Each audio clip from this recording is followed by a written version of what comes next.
이 시간에 예배드리는 여러분 모두에게 맘 놓고 예배드리는 은혜가 있기를 원합니다. 지금 근심하고 염려하는 대상들이 다 있으시잖아요. 이 시간만큼은 다 하나님께 집중하는, 사실 여러분 말씀을 전해야 되는 저보다 더 큰 위기에 처하신 분은 없지 않습니까?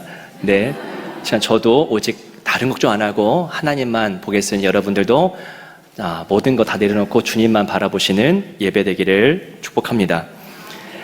삶에서 좋지 않은 일들이 자주 일어납니다. 어떤 다양한 곳에서 또 다양한 사람들이 예측하지 못했던 내가 예측하지 못했던 상처를 주고 막 달아나는 경우들도 참 많이 있죠. 그럴 때마다 우리는 선택의 기로 앞에 섭니다. 내가 저 사람을 용서할까 말까. 그러니까 우리는 고민은 하는 사람들입니다. 적어도 언제나 용서를 하는 거는 안 되어도 그래도 용서해야 되는데 이만큼은 알고 있죠. 항상 고민합니다. 용서를 할까 말까, 미소 지어줄까 아니면 내가 인상을 써야 될까. 그런 안 좋은 일들 앞에서 우리는 어떻게 반응할지를 놓고서 우리는 고민합니다. 그래서 얼마나 용서를 해야 되나, 어디까지 용납을 해야 되나, 어느 정도 해야지 내가 주의 백성으로서 합당한 자라고 할 수 있을까. 끊이지 않은 질문이지 않습니까? 그런데 이 궁금증을 베드로가 대신해서 우리를 대신해서 예수님에게 질문을 하고 있다는 것이죠. 오늘 말씀 21절인데요. 제가 읽어드리겠습니다. 그때 베드로가 나와 이르되 주여, 형제가 내게 죄를 범하면 몇 번이나 용서하여 주리까? 7번까지 하오리까? 당시 유대 문화에서 보면 통상적으로 3번까지 용서했다고 합니다. 그러니까 3번 용서하면 다 한 거예요. 그 이상 안 바랍니다. 3번 용서한 것도 참 훌륭하다라고 하는 평을 들을 수 있는 그런 사회 문화였는데, 지금 이 베드로는 통상적인 용서 횟수보다 더 많은 7번을 말하고 있는 겁니다. 우리는 자칫 어떻게 7번만 용서를 해, 너무 좀 옹졸하다 할 수 있겠지만, 그 당시 사회 문화를 보면은 7번을 한다는 것은요, 통상적인 용서 횟수보다 2배가 더 넘는 용서인 것이죠. 베드로는 인간이 과연 어디까지 용서해야 되는지, 몇 번이나 용서해야 되는지 이것이 궁금했습니다. 이전에 한번 예수님께서 사마리아인의 그 선한 사마리아인의 비유를 말씀하시기 전에 제자들에게 사랑해라 했더니 이게 제자들이 그럼 내가 어디까지 사랑해야 됩니까? 우리 이웃이 어디까지입니까? 한계를 정해달라고 하는 투로 이야기를 해요. 인간이 그렇습니다. 용서해라 아는데 우린 꼭 단서를 달죠. 어느 정도까지 해야 되는가? 무한대는 아니겠죠? 어느 정도까지 하면 됩니까? 라고 하는 항상 우리 한계점을 설정하려고 합니다. 그래야 마음이 편안하기 때문이겠죠. 예수님은 이에 대해서 답변해 주시는데, 자, 아시겠지만 22절에 7번이 아니라 7번을 몇 번까지요? 70번까지라도. 우리는 계산을 좀 잘하는 편입니다. 그래서 여러분들 이 말씀 볼 때마다 꼭 한 번씩 구구단 해보셨죠? 7 곱하기 70은 뭘까? 그래서 아마 어떤 분은 써 놓으셨을 겁니다. 몇 번입니까? 우리 권사님이 제일 대단하십니다. 490번이 되겠죠. 여러분, 예수님의 수준과 이 베드로의 수준이 이 말씀 보면은 이제 극명하게 차이가 납니다. 베드로는 용서를 해야 된다는 걸 알아요. 괜찮은 사람입니다. 그런데 한계를 두고자 했습니다. 한계점을 설정하고서 용서를 하려고 그러고요. 그리고 예수님은 뭐라는 말씀입니까? 사실 490번, 7 곱하기 70, 이거 490번은요, 이만큼만 하라는 것이 아니라 유대 문화 속에서 7 곱하기 70은요, 무한입니다, 무한. 예수님은 한계점 두지 말고 용서해야 될 상황이 있을 때마다 해라 라고 하는 것이 예수님의 말씀입니다. 이처럼 베드로의 어떤 수준과 예수님의 수준이 비교가 안 될 만큼, 베드로는 기껏해야 7번, 예수님은 무한대로 용서하라 라고 주님께서 말씀하시죠. 용서해야 된다, 우리도 다 압니다. 근데 어떻게 무한대로 용서합니까? 우리로서는 불가능한 일이죠. 그리고 한 가지 더 다른 점이 있는데요, 베드로가 질문한 방향이 있습니다. 베드로가 질문한 방향이 있고 예수님이 답변하신 방향이 있는데 이 방향이 전혀 다릅니다. 어떤 이야기냐면요, 베드로는 뭘 질문합니까? 인간이 하는 용서에 대해서 질문합니다. 내가 얼마나 용서를 해야 됩니까? 그게 몇 번이든 간에 인간이 하는 용서에 대해서 물었다면은 예수님은 이에 대해서 어떻게 말씀하십니까? 인간이 하는 용서를 말씀하시지 않고 내가 인간이 하는 용서를 말씀하시기 전에 인간이 받는 용서에 대해서 말씀하십니다. 이게 방향이 전혀 달라요. 베드로는 인간이 하는 7번이에요? 몇 번이에요? 아무튼 인간이 하는 용서에 대해서 물어봤는데 예수님이 이후에 들려주시는 비유의 말씀 속에서 방점은 인간이 하는 용서가 아니라 인간이 받은 용서에 대해서 예수님은 강조하고 있다는 겁니다. 그게 되게 중요한 지점인데요. 예수님은 22절에 7번이 아니라 7번을 70번까지라도 할지니라 라고 말씀하신 이후에 잘 알려져 있는 한 비유를 들려주십니다. 한 임금이 나와요. 그가 결산을 합니다. 결산하던 중에 누가 얼마를 빌려갔고 얼마를 또 회수해야 되는지 결산하던 중에 자신에게 무려 10,000달란트 빚진 자가 있다는 사실을 발견했습니다. 그러니까 달란트는 여러분 딱 들어도 알겠죠? 규모가 큰 단위입니다. 그러니까 이 10,000달란트를 오늘날 우리나라 돈으로 환산하면요 6조 원이 된다고 합니다. 6조 원. 그러니까 인간이 부릴 만한 그런 갚을 만한 돈이 아닌 것이죠. 자, 그를 데려와서 빚을 받기 위해 면담을 실시합니다. 이 중에 6조 원 빚진 분 안 계시죠? 예, 마음 놓으시기 바랍니다. 네, 6조 원을 빚진 자, 그를 데려와서 말이 좋아 면담이지. 그래 놓고서 이제 겁박을 하는 거죠. 빨리 갚아라. 빚진 자는 빚을 갚을 방법이 없습니다. 임금은 네 몸 팔고 장기 팔으라는 겁니다. 아내와 또 다 팔고 그리고 네 가진 거 다 팔아서 그 6조 원 빨리 갚아라. 하지만 종은 갚을 수 없기 때문에 어떻게 갚습니까? 갚을 수 없기 때문에 엎드려 절하면서 갚겠으니 임금이여 조금만 좀 참아주십시오 라고 애원합니다. 그 결과가 무엇이냐면 항상 이게 성경 보면은 뭔가 행동이 이루어지기 전에 감정이 먼저 나옵니다. 주인이 그를 어떻게 여겼다고 그래요? 불쌍히 여겨요. 예, 이게 좀 항상 공통점입니다. 공통점, 이게 항상 먼저 감정이 움직이고요. 그 다음에 행동이 따라오죠. 어떤 행동입니까? 그를 보냅니다. 붙잡지 않고 보내요. 그런데 중요한 것이 그냥 보낸 것이 아니라 빚을 탕감해 준 상태로 모든 것을 변제한 상태로 그 종을 보낸다는 겁니다. 이 종은 주인을 만나기 전에는 빚진 자예요. 6조 원 빚진 자입니다. 살 가능성이 없는 사람입니다. 그런데 이 주인을 만나고 돌아가는 때는 이 정체성이 바뀌죠. 빚진 자에서 탕감받은 자가 되어서 돌아갑니다. 자, 이 이야기가 여기만 해도 참 재미있는데 진짜 묘미는 이제부터 시작됩니다. 10,000달란트, 6조 원 탕감받은 자가 다 모든 것을 다 용서받고 돌아가는데요. 가는 길에 누구를 만납니까? 자기 동료를 만났는데 이 동료가 이 자에게 얼마를 빌렸다고 그래요? 그렇죠. 몇 데나리온? 100데나리온. 여러분, 한 데나리온은 하루 노동자의 품삯이거든요. 그러니까 예를 들어서 15만 원 일당 잡으면은 100데나리온 하면은 얼마입니까? 좀 어려워졌군요. 1,500만 원쯤 될 겁니다. 예, 그 돈을 빚진 거예요.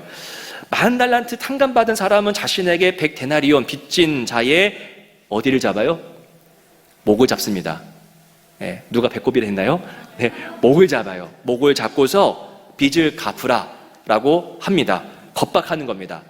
100데나리온 빚진 자는 엎드려서 간구합니다. 그리고 참아달라고, 내가 갚겠으니 참아달라고 합니다. 자, 보시면 이 행동은 정확하게 10,000달란트 빚진 자가 자기의 주인에게 했던 행동과 언행입니다. 똑같이 했죠. 엎드려서 참아달라, 내가 갚겠다. 10,000달란트 탕감받은 자는 자신에게 이 100데나리온 빌려간 사람을 용서해 주지 않습니다. 그를 옥에 가두어서 빚을 갚도록 조치하죠. 이 모든 상황을 들은 주인은 악랄하게 행동한 그 종을 불러다가 다그칩니다. 여러분 33절 말씀 같이 한번 읽어보겠습니다. 시작.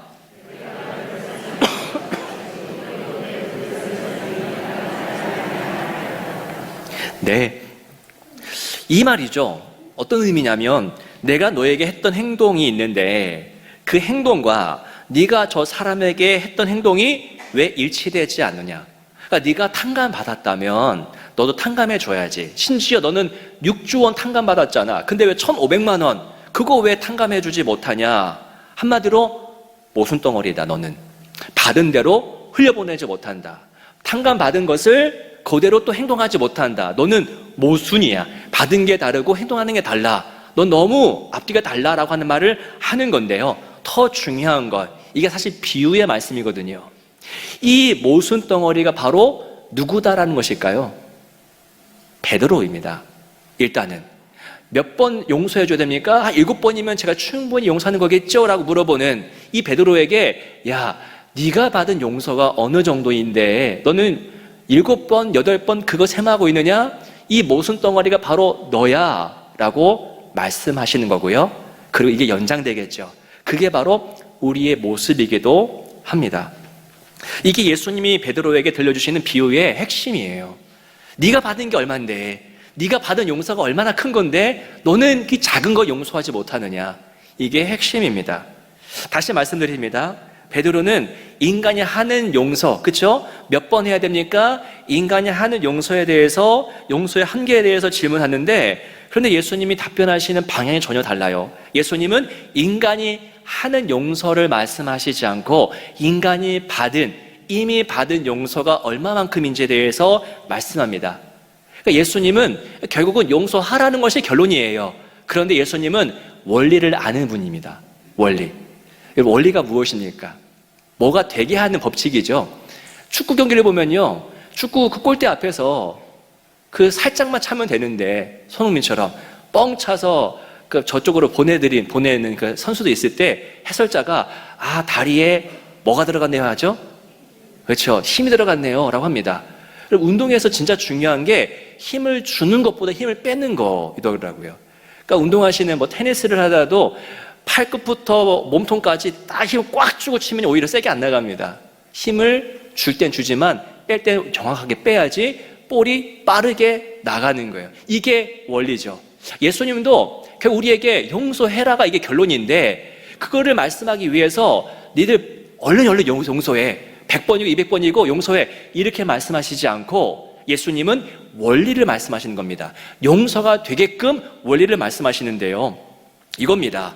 우리가 용서하기 위해서는 먼저 우리가 받은 용서를 헤아릴 줄 알아야 된다. 이게 원리입니다. 어떻게 용서가 가능할까요? 자기가 받은 용서가 어떤 것인지를 아는 사람이 나아가서 용서할 수 있다는 겁니다. 그럼 반대로 왜 우리 용서하지 못할까요? 왜 작은 거 하나, 작은 상처 하나, 그 옆에서 끼어든 그 자동차 하나, 그 넘겨주지 못하고 왜 10초 동안 왜 크락션을 울릴까요? 그렇죠? 왜 그럴까요?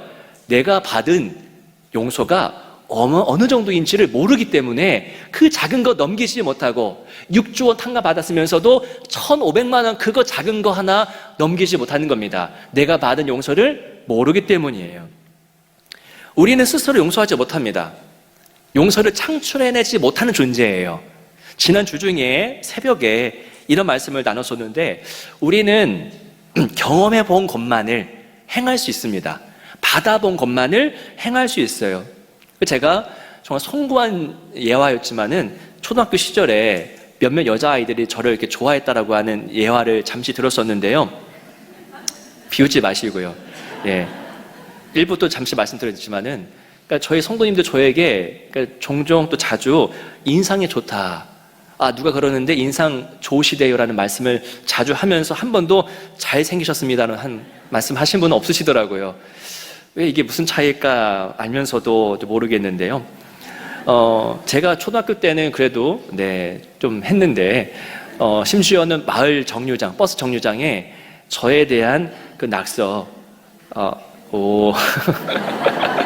저에 대한 낙서가 있을 정도로, 제가 부끄러워서 버스를 못 탈 정도로 그런 한때가 있었습니다. 아주 잠깐.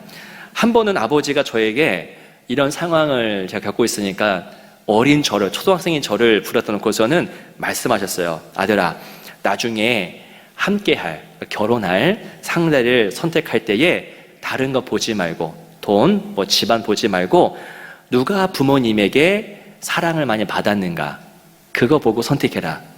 우리 신호들 알겠습니까? 네, 얼굴이 먼저 보이겠죠, 당연히. 근데 더 중요한 것은 누가 사랑을 받았는가. 왜 그렇겠습니까? 사랑을 받아본 사람이 나중에 남편을 사랑하고 아내를 사랑하고 자녀들을 사랑할 줄 알기 때문입니다. 그러니까 사랑 받아본 사람이 사랑을 해요. 이게 인간입니다. 경험해본 것만을 해낼 수 있는 거예요. 그게 우리 인간입니다. 배려를 받아본 사람이요, 또 누군가를 배려하죠. 제가 20살 때 대학에 들어갔을 때 선배에게 가장 먼저 배운 예절이요, 같이 밥을 먹으러 갔는데 선배가 컵에다가 물 따라줍니다. 그리고 숟가락을 놔주는 거예요. 그리고 정중하게 저에게 나중에 다른 선배랑 밥 먹을 때는 네가 먼저 숟가락을 놔드려봐, 그 다음에 물 한 떠드려봐, 그러면은 되게 관계가 좋아질 거야 라는 이야기를 해주더라고요. 그러니까는 그렇게 제가 배려를 받아보니까 저도 그렇게 할 수가 있게 되는 거예요. 또 누군가에게 안겨본 사람이 누군가를 안아줄 수 있고, 누군가가 나의 손을 잡아주는 경험이 있는 사람이 나도 누군가의 손을 좀 이렇게 꼭 잡아줄 수 있게 되는 겁니다. 용서도 똑같습니다. 용서도 우리 힘으로 안 돼요. 할 수 없습니다. 결단, 의지, 내가 용서해야겠다. 오늘 예배 드렸으니까 내가 다 용서할 거야. 그 다짐이 며칠 갈까요? 길어야 3일입니다. 오늘 말씀 무엇입니까? 누가 용서를 하느냐? 주님이 원리를 말씀하시죠.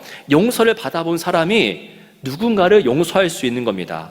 그래서 여러분, 용서하기 전에 가장 중요한 것은 내가 받은 용서가 어느 정도인지를 깨닫는 겁니다. 그걸 깨달아야 내게 상처를 주는 사람들, 모든 사람들 내가 용서할 수 있어요. 이게 없으면 용서할 수가 없습니다. 그래서 예수님은 비유를 통해서 인간이 받은 용서에 대해서 말씀하는 겁니다. 용서하는 것에 대해서 먼저 말씀하시지 않고 받은 용서를 먼저 말씀하시는 거예요. 앞서 말씀드렸지만 만 달란트는 환산하면 6조 원입니다. 천문학적인 액수죠. 이처럼 6조 원을 탕감받은 자가 고작 1,500만 원을 탕감해주지 못하는 이야기를 하시면서, 야, 어떻게 이런 일이 있을 수 있느냐? 왜 고작 1,500만 원을 탕감해주지 못하는 것이냐? 자신은 무려 6조 원을 탕감받았으면서 라고 하는 말씀하시는 것이죠. 그러니까 네가 받은 그 탕감의 크기를 기억하라. 그것이 방법이다라고 주님께서 말씀하는 겁니다. 한마디로 우리가 해야 될 용서가 있는데요, 항상 고민하지 않습니까? 이 사람을 내가 용서해 말어, 이 사람을 내가 한번 잡아 말어 하지 않습니까? 그런데 주님은 내가 해야 될 용서, 하든 못하든 내가 해야 될 용서만을 보지 말라는 것이죠. 그 가장 먼저 보지 말고 나를 용서하신 하나님을 먼저 보라는 겁니다. 내가 해야 될 용서, 그거 보기 전에 내가 받은 용서가 어느 정도인지를 먼저 깨달으라는 겁니다. 그때 비로소 우리는 7번을 70번 용서할 수 있는 그런 자리에 선다는 것이죠. 여러분, 가늠한 여인을 보십시오. 이 사건은 용서에 대해서 아주 중요한 사실을 말해주는데요, 가늠한 여인이 현장에서 붙잡혀 끌려옵니다. 이 여인을 끌고 온 남자들은요, 저마다 손에 짱돌, 큰 돌을 붙잡고 있어요. 왜냐하면은 판단만 내려지면은 돌을 치기 위해서, 이 돌을 이렇게 던지는 게 아니고요, 그때 이제 돌로 칠 때에는 돌로 가서 이렇게 찍는 겁니다. 찍어서 죽이는 건데요, 그렇게 하려고 저마다 가늠한 여인을 붙잡아 오면서 한 손에는 돌을 쥐고 왔어요. 이때 예수님이 그 절박한 상황, 여차하면 죽게 될 그 상황에서 이렇게 입을 열어 말씀하시죠. 어떻게 말씀하시죠? 그래 돌로 쳐라. 그런데 조건을 다시죠. 누가 먼저 치라고 하시죠? 니들 중에서 죄가 없는 사람이 있다면 그 사람 좋아, 그 사람이 먼저 가서 돌 쳐 라고 합니다. 여러분, 이게 어떤 의미일까요? 너희들도 죄가 있잖아. 생각해봐. 니들도 죄가 있잖아. 너희들도 용서받은 거 아니야? 라는 겁니다.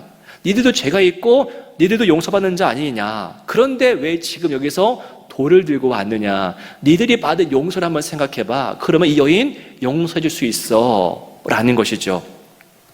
어제 광화문 일대 뉴스를 통해서 보셨죠? 일대에 대형 시위 집회가 있었습니다.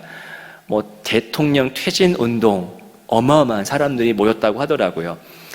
대통령 갈아치우기가 너무나 쉬워진 나라가 된 것 같습니다. 다면은 그냥 갈아치우려고 하는 것이 된 것 같은데요. 저는 지금 여러분 여야, 진보, 보수 이런 거 한편을 무게를 두자는 이야기를 하려는 것이 아닙니다. 이러한 대규모 시위 현장을 여러분들 경험해 보셨을 것 같은데요, 이런 시위에서 용서의 가치는 전혀 찾아볼 수가 없습니다. 전혀 찾아볼 수 없어요. 여기서 용서는 대통령 퇴임 할 때 용서는 금기어입니다. 금기어. 여기서 용서의 가치는 다소 불편하고 부가치하고 꺼려지는 대상이죠. 만약 제가 어제 그 자리에 가서 우리 한번 용서해 드립시다 했으면 저는 어떻게 됐을까요? 지금 여기 없겠지요? 막 짓밟혔겠죠? 네, 짓밟히고 맞고 피투성이 됐겠죠. 이런 상황에서 용서는 진짜 너무나 해롭고 혐오스러운 가치. 누가 여기서 용서를 말해 아마 그럴 겁니다. 여러분, 누구나 알 법한 명언 하나 제가 말씀드릴게요. 정의의 이름으로 내가 너를, 감사합니다 권사님, 용서하지 않겠다. 누가 하신 말씀이죠? 예, 세일러문 자매님이 하신 이야기인데요. 이게 생각해보면 진짜 명언이에요. 이게 세상의 흐름입니다. 정의의 이름으로 내가 너를 용서하지 않겠다. 용서하지 않겠대요. 근데 내가 너 미워서 용서하지 않겠다라 하지 않아요. 정의 때문에, 정의의 이름으로 내가 너 용서하지 않겠다라고 합니다.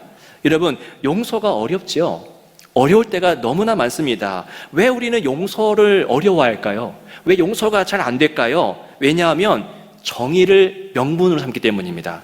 정의의 가치에 위반된다라고 여기기 때문이에요. 용서하지 않는 것, 이 상황에서만큼은 내가 절대로 용서하지 않는 것이 그게 정의라고 굳게 믿기 때문입니다.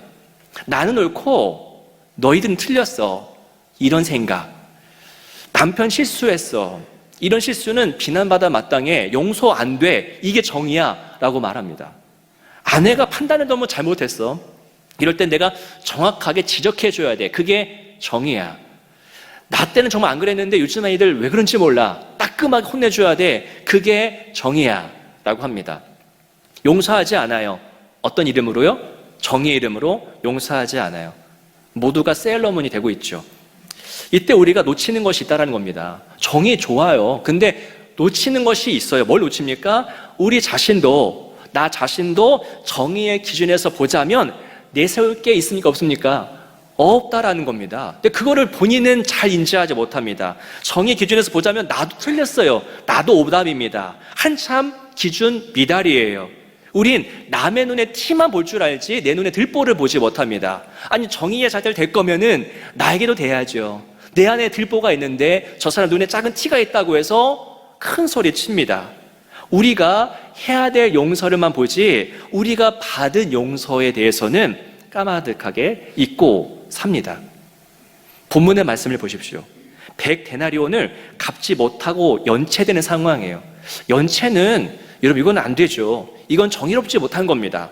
연체는 여러분, 금융 사기까지는 아니어도 자기 관리에 실패한 것이고 수치스럽고 사실 무능한 것이긴 하죠. 종은 이 사람을 왜 용서하지 못했을까요? 빌려간 돈을 연체하는 것은 정의에 어긋난다, 이거죠. 정의의 문제입니다. 바로 이때 이 종이 잊은 것이 있다라는 것이, 그래, 정의 맞아. 근데 그 사람이 잊은 것이 있다라고 하는 것이 예수님의 말씀 핵심입니다. 무엇입니까? 그 종도 얼마만큼? 10,000달란트, 6조 원 빚진 자였다가 탕감받았다는 사실을 그 본인은 잊고 있다는 겁니다. 그러니까 정의의 기준에서 보자면 자신에게 돈을 빌린 자보다 이 종이 정의에서 훨씬 더 많이 어긋나 있죠. 이 사람 1,500만 원인데 자기는 6조 원이니까 더 많은 것을 용서받았으면서도 그것을 이행하지 못합니다. 인간은 여러분, 명분 없이 행동하지 않죠. 다 명분을 세우고 일합니다. 심지어는 길거리의 이 건달들도 명분이 없으면은 폐악질을 하지 않습니다. 꼭 명분이 있는 다음에 일을 하는데요. 우리 마찬가지로 용서하지 않을 때도 반드시 우리는 명분을 찾아요. 이때 내세우는 명분이 바로 정의라고 하는 그런 껍데기라는 것이죠. 당신이 이렇게 행동하니까 내가 어떻게 당신을 용서해? 당신이 이렇게 말하니까 내가 어떻게 용서할 수 있겠어? 라고 합니다. 정의상 당신은 틀렸다 하기 때문에 우리는 용서를 못합니다. 예수님은 잊지 말라는 것이죠. 정의에서 벗어난 건 너도 마찬가지야. 이게 이 비유의 핵심입니다. 이게 메시지입니다. 인간이 그래요. 우리가 받은 용서를 모른 채 남을 용서하지 않습니다. 며칠 전에 저희 집 잘 때가 되어서 아이들에게 이제 마지막 코스가 양치하는 거거든요. 잠자기 전까지 먹습니다, 애들이. 그러니까 이제 그만 먹자, 이제 자자, 이제 양치질 하자 이건데요. 한 아이는 늘 그랬듯이 그날도 양치질을 하면서 바닥에 앉아서 책을 봐요. 책을 뿌려놓고서 책을 봅니다. 아니, 책을 보느라 양치를 아예 안 하고 있더라고요. 가만히 하면서 이제 이렇게 보고 있더라고요. 제가 어떻게 했습니까? 큰 소리를 냈겠죠. 제대로 일어나서 똑바로 해라. 양치질만 집중해라. 칫솔질도 좀 정확히 하자. 앞니, 이 뒷니 할 때는 이 칫솔의 방향이 바뀌어야 되는데 넌 지금 그대로잖아. 똑바로 하자라고 하니까요. 어느덧 아이의 눈에 눈물이 맺히고 있는 거예요. 다음날 새벽이었는데요. 설교하고 제가 이제 설교 끝나고 합심 기도할 때 제가 잠시 서서 기도하지 않습니까? 근데 이 자리에서 참 제 꼴이 우스운 겁니다. 야, 이게 뭐냐. 내 꼴도 이 꼴인데 이 아이가 칫솔질 그걸 좀 안 했다고 그렇게 다그치다니. 야, 내가 이제 용서받는 게 얼만데 아이 그 작은 거 잘못했다고 그렇게 큰 소리 쳤을까. 그래서 제가요, 그날 아침 기도 끝나고 집에 가서 아이가 등교하기 전에 그 아이 앞에서 잠시 무릎을 꿇었어요. 미안하다 했는데 아이가 그러더라고요. 아빠, 제가 운 것은요 아빠 때문이 아니라 치약 때문에 매워서 운 거예요. 예. 근데 그냥 둘러댄 거겠지요. 예.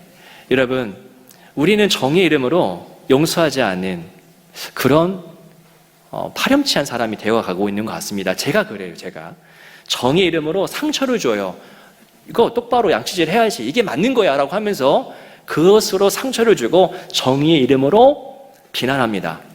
이때 있는 것이 있다는 것이죠. 잊어버리는 것. 나도 정의 기준에서 한참 벗어났다. 그런 나를 하나님이 아무런 계산 없이 다 탕감해 주셨다, 용서해 주셨다는 사실을 우리는 있습니다. 내 자신이 10,000달란트 빚진 자였음을 우리는 망각한 채 나에게 100데나리온 그것 조금 빌려간 사람을 목덜미를 붙잡고 그냥 큰 소리를 치는 거예요. 여러분, 우리가 이미 받은 용서의 크기를 알기를 원합니다. 어마어마한 것을 여러분들은 용서받은 겁니다. 용서받지 않았으면 이 자리에 설 수도 없습니다. 이미 이 자리에 있다는 것 자체가 큰 용서를 받았다는 것이죠. 여러분, 우리를 용서하기 위해서 성자 예수님은 성부에게 결코 용서받지 못할 자리에 오르셨습니다. 어디로 오르셨습니까? 골고다 언덕 십자가입니다. 거기서 예수님은요 용서받지 못해요. 그래서 예수님 뭐라고 말씀하십니까? 엘리 엘리 라마 사박다니, 나의 하나님 나의 하나님 어찌하여 나를 버리셨나이까. 정말 내쳐지셨습니다. 버림받으셨어요. 진짜 버림받으신 것은 무엇이냐? 용서 못 받았다는 겁니다. 세상의 모든 죄를 대신 지시느라고 하나님의 모든 진노를 한 몸으로 다 받아내신 거예요. 예수님은 거기서 용서받은 채 내려오지 못했습니다. 죽어서 내려오셨습니다. 우리를 살리기 위해서, 우리 용서받는 자 되게 하기 위해서 예수님은 성부에게 용서받지 못하는 자리에 오르셨다는 겁니다. 여러분이 받은 용서가 그 값진 용서예요. 주님의 사랑의 결과죠. 사랑하는 여러분, 내 앞에서 여러분, 내게 실수를 하고 무리하게 행동하는 사람이 늘 있지요. 늘 있는데 그런 사람만 보지 마시고 내가 받은 용서, 하나님 앞에 내가 했던 행동들을 보시고 또 우리가 받은 용서의 크기가 어떠한지를 아시기 바랍니다. 그리고 받았다면은 그것을 전해 주십시오. 그게 선교고 그게 전도입니다. 여러분, 우리가 스스로 용서하지 못하는데 입술로 교회 오십시오, 예수 믿으십시오라고 한 전도의 그 이야기들을 세상 사람 듣고서 어떻게 여길까요? 콧방귀도 안 끼겠죠. 너희들이나 잘해라 하겠죠. 우리가 입술로 예수 믿으십시오 하기 전에 스스로 용서할 수 없는 사람을 용서한다면은 그게 바로 하나님을 전하는 가장 위대한 선교 현장이 된다는 겁니다. 제프리 그린먼이라고 하는 사람이요, 이렇게 말한 바가 있습니다. 우리는 하루하루의 삶에서 다른 이에게 용서를 보여주고, 뭘 보여준대요? 용서를 보여주고 또 당신에게서, 하나님입니다, 당신에게서 받은 것을 전합니다. 하나님에게 우리가 용서를 다 받았거든요. 저 받은 적 없습니다. 아니에요. 깨달으셔야 됩니다. 용서 받았다면은 그 받은 용서를 흘려보내는 겁니다. 그게 가장 위대하고 강력한 전도가 되고 양육이 되고 선교가 된다고 하는 겁니다. 여러분은 10,000달란트 탕감받은 자입니다. 받은 대로 전하는 복된 삶 되시기를 주의 이름으로 축원합니다.